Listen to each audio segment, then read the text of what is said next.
Jim Ondick is no stranger to challenges. At just 6 months old, he was diagnosed with bilateral retinoblastoma, a rare childhood eye cancer.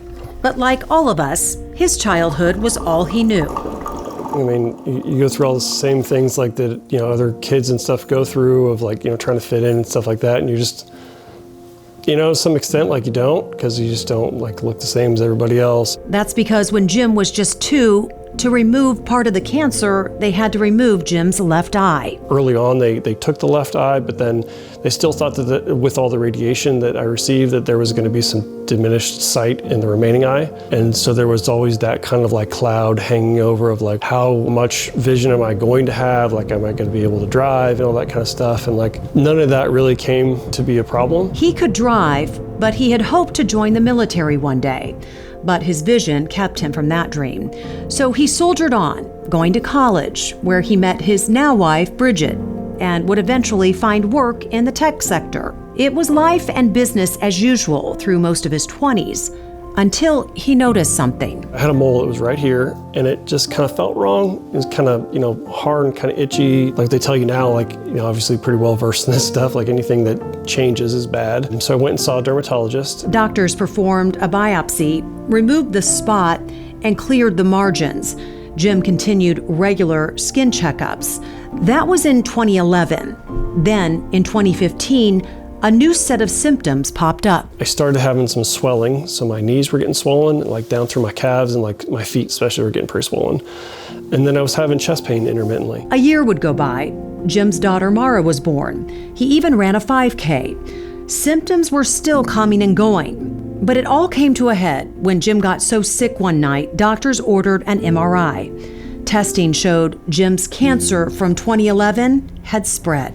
It was now stage 4, metastatic melanoma. He was referred to the University of Kansas Cancer Center. So there's a tumor on the cerebellum at the back of my head, and then there was all this, so it's called your mediastinum. It's basically all your connective tissue from your throat, like all the way down that connects your lungs. There was a huge mass all the way through this, and then there was a nodule in the lung. This is what was causing all that pain that I was having in my chest. Doctors surgically removed Jim's tumor the next day. He spent a week in inpatient rehab.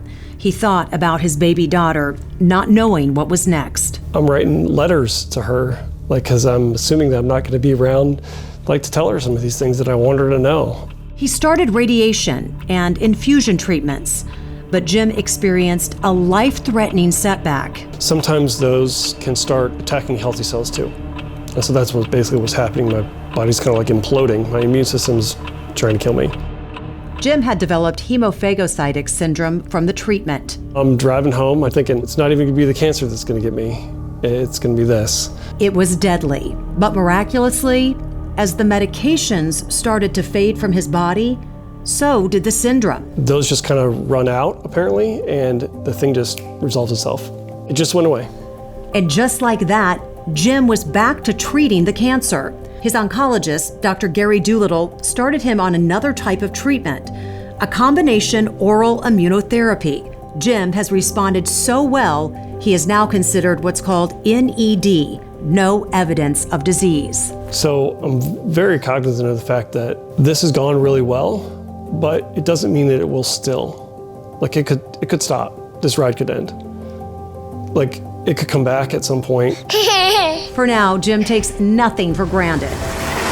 And in a full circle moment, and with all the time he has spent here, Jim now works at the University of Kansas Health System, working hard for the 2 people he loves the most. Spending time with her and teaching her how to do certain things and get to know her, just this wonderful little girl that she is.